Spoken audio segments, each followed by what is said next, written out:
it's going to be exciting for the fans because I think that she obviously, whereas I was walking in the last time we faced each other, I was walking in with nothing to lose and everything to gain. Now those roles are very, very switched.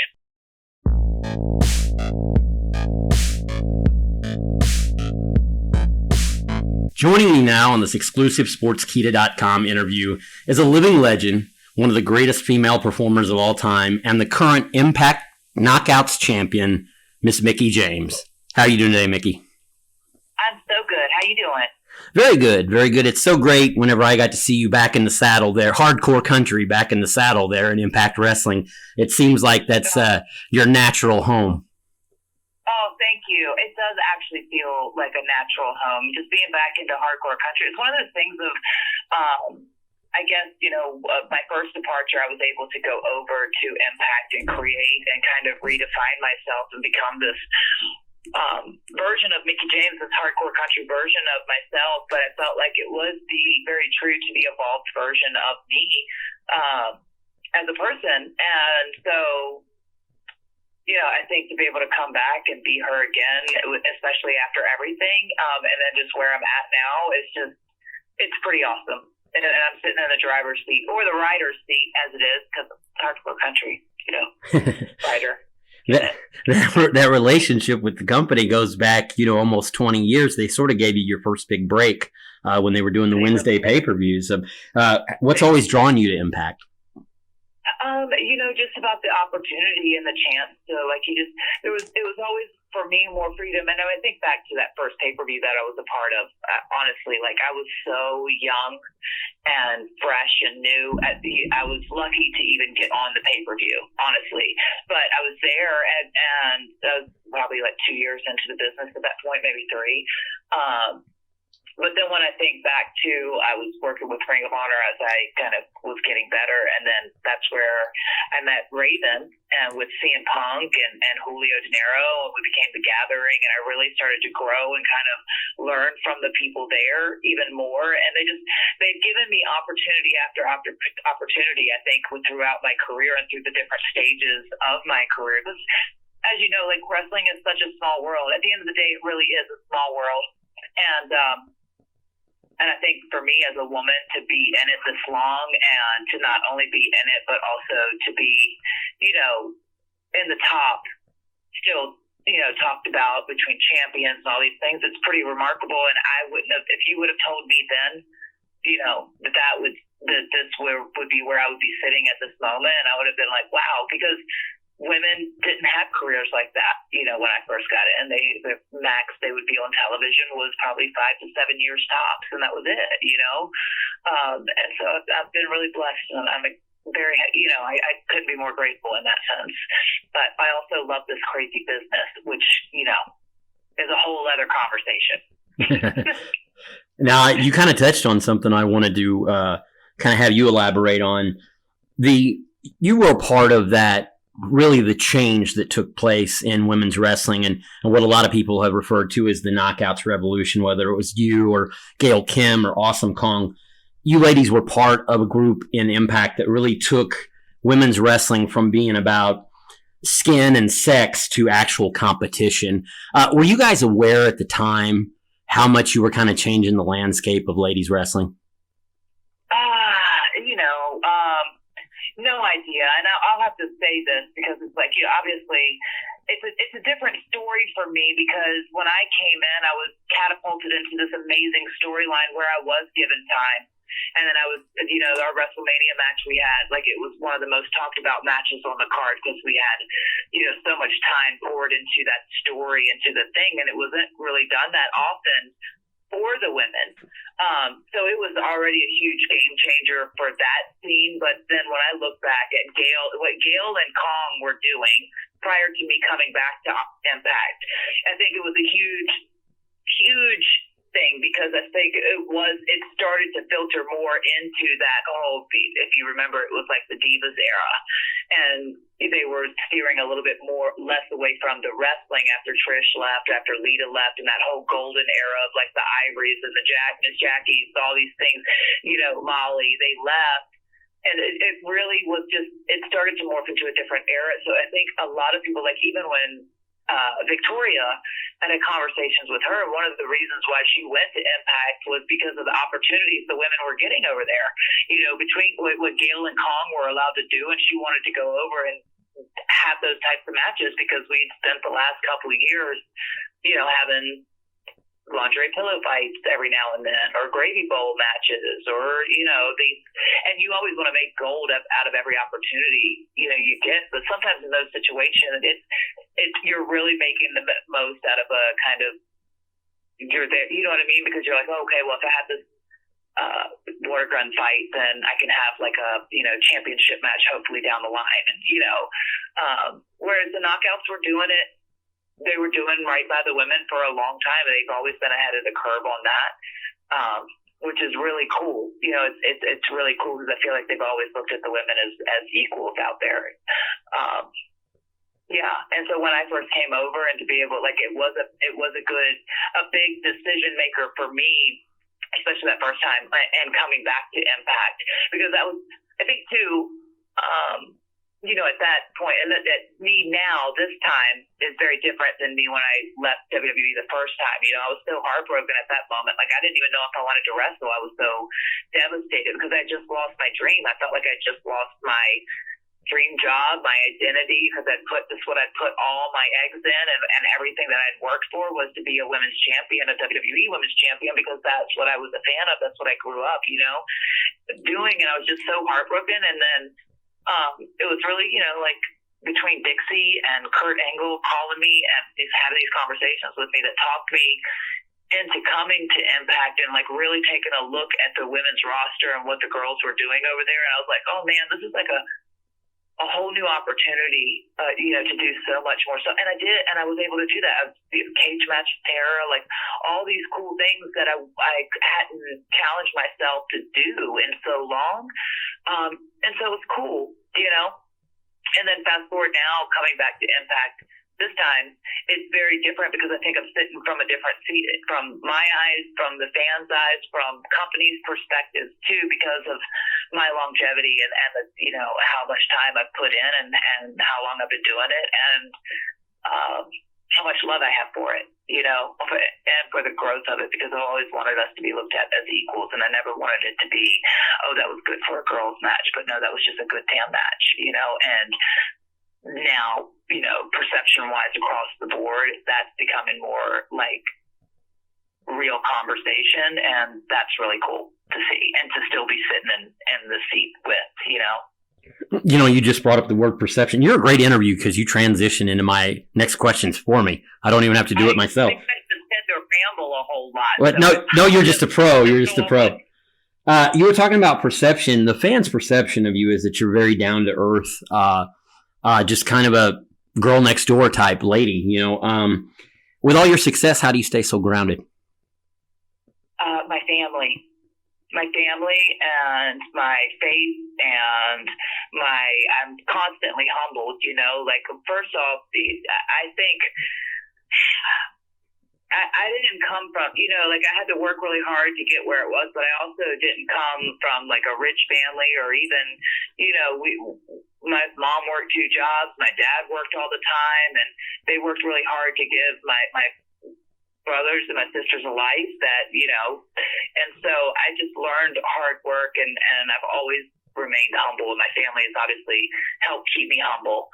I think, just life experiences and making mistakes and having to eat it and learn from it, and accountability has been a big lesson of owning up to your own stuff and not pointing fingers and blaming other people. All of these things. It's just being a grown up. We all hopefully grow up, and I also hope that even through my own mistakes, that if it helps change some stuff for the future, or help somebody else in the future, then that maybe it was worth it in the end. It's a lot, man. It's a lot, and I think my faith and whatever you believe or whatever, but I have to take those moments of reflection for myself, just to kind of analyze or overanalyze, and I still pick my matches apart. There's always something in every match that I hate, and then I can't stop thinking about it's always that perfectionism. So I don't know. I will say now as a mom too, like that's given me a whole where I would get really, because I am passionate about the business, and I would get like so irritated and angry. And I got a little bit of a short, like I am very humble and down to earth and sweet, but I also am Native American and I have a very quick temper that I get from my mother. But I get feisty or get so passionate about something sometimes. And with wrestling, it was like, it was like now as being a son, I've had to learn the art of patience. And having, since having him, it's just like the art of patience and acceptance, and just, that's a hard thing. Like just, and it's helped me in wrestling too, but I think because my priorities have shifted, where it's not every battle is a hill to die on kind of thing. And, I don't know. I'm still learning. I guess that would be the correct answer. How to do that. You were talking about family earlier, and the little guy, he's got pretty good bloodlines. I hear some rumors that his father was a multi-time world champion as well, and one of the best in recent memory. With the genetics that treasure, the real world champion, 3,000 plus days there. Absolutely. And did a terrific job in that time. And got a feeling we might see a third reign for Nick here pretty soon. I think down the road he's going to get that belt back. I'm sorry. Go ahead. I was just going to ask you if the little guy has taken his first bumps yet, considering who his mom and dad are. No, absolutely not. It's so funny. I think because he will get inside the ring, like when the ring is up and when we're there for show days, but he's not, and he's 7, right? So I'm like, but I felt like at 7 I was watching wrestling with my dad and it was fun, and I was like coming off the couch with an elbow. It is not his jam. It could change maybe when he hits, like maybe he's going to go through a phase where he'll change, and he'll go through it probably when I'm not wrestling anymore, right? Then it'll be cool. But maybe it's because he just grew up in the business, like since he was an infant, we've been on the road, and he's seen wrestling from every capacity. So to him, it's just normal, like people, the wrestlers backstage and all of this stuff. And he barely watches it on TV when it's on. Like he's into his trains and into Legos and those things. And I think one of the matches he watched was of mine, and he's like, oh, Nick was telling me because he was watching at home at pay-per-views, and he's like, oh, Mommy fell down. And I was like, well, did you tell him I fall down a lot? It's kind of wild when you think about it, but I tell you what, though, he can almost outrun me. Well, they start doing that. I have 4 girls, and they can all outrun me now. He's so fast. And I feel like he's not even trying, and that's the sad bit, because I feel like if he was really, like if he was trained, he could dust me, for sure.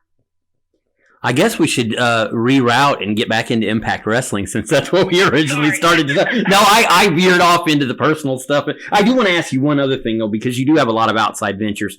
Obviously, we know, and I love the song Hardcore Country, by the way. So does my wife. Oh, thank you. Thank you so much. You've obviously done music, a little bit of acting here and there. You train horses. Is there anything on the horizon right now or other projects you have going on outside the ring that you'd like to talk about? Or is it just wrestling right now? I'm always working. I don't train horses. I did show and compete horses my whole life, my young life. I think I started riding when I was 4 years old, and I competed. I think I started competing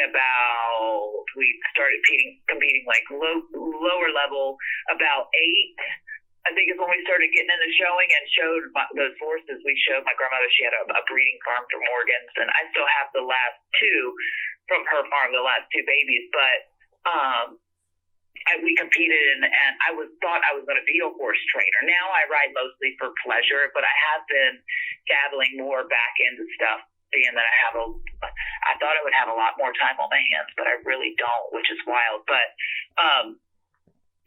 so I think that I've obviously been working on my music and the next album, and more just like original. All this pandemic is like I've been writing a lot. Trying to put together that album and different singles. Nick just launched, or we just launched, I should say, but it was really, him doing a lot of the work. So I was still with WWE at the time when we launched Legacy supplements at the beginning of the year. And then when I left WWE, we opened up the women's line, Her Legacy, and now we have a CBD line and a wellness line. So that, like, continue to work with that and grow that is doing really well. So that's so exciting because it's not something, he's obsessed with the fitness world and with that. And I take supplements and all those things, but he studies it, right? So he's very passionate about it. But it wasn't something that I saw us or myself in like a business, but it's actually doing really well, and just super excited about that. But for me, I don't know. I really don't know. I'm going to take this championship run. I intend on, obviously I have to get through Deonna in this rematch first, but I really want to challenge myself because now I think I have an opportunity to have some matchups and to wrestle some people I haven't had a chance to wrestle. So that's really exciting, and I think that a lot of people would like to see some of those matches. So it's just exciting times. So. You mentioned the rematch. Obviously, Deonna Purrazzo cashed in a rematch clause. She also was kind enough to attack you in the process. You will be facing her January the 8th at Hard to Kill. What can fans expect out of that match? They're going to expect a fight, that's for sure, because if it's any, if we're going to go off of, Bound for Glory and what happened there, and then everything even just leading up to that, and now I see Deonna come back, and she kind of took a little hiatus,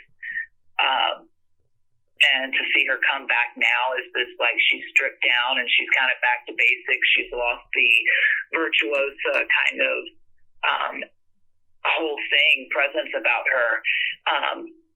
So I know that she's been, she's coming with a different attitude and she's a little bit more unpredictable. So it's going to be exciting for the fans because I think that she obviously, whereas I was walking in the last time we faced each other, I was walking in with nothing to lose and everything to gain.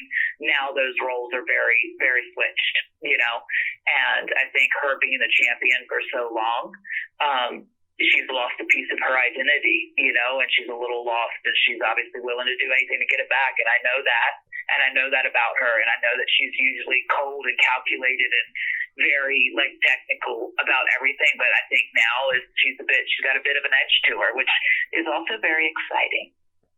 I always like to ask this question to close things out, and especially to the veteran performers who have been around, been there and done that, basically, in the pro wrestling world. And my last question for you is, what is the message you would send out to all the Mickie James fans out there? Oh, my God. No, thank you for supporting me, for always supporting me, for following me wherever I go, from companies to comebacks to, to heartbreak to, to monumental moments, to my music, to all these passions, I'm very, blessed, and I hate to throw that around and constantly say that because it's so cliched and it does sound so cliched, but I am very aware that I wouldn't be able to be sitting here now 20-some years in the business as a woman if it wasn't for my fans and if it wasn't for their love and admiration and constantly supporting me and supporting wrestling and women's wrestling and all the things. And I'm just grateful. I'm grateful to have been here and to do all of these things. And I'm still doing all these things, and it's pretty awesome. And as long as I can do it, I'll be here for them. So I hope they stick around with me. Well, I'm very grateful for your time this evening. You are truly, as I said in the beginning, a living legend. Good luck defending the Knockouts Championship at Hard to Kill, and good luck in 2022 and beyond. Oh, thank you so much. I appreciate that.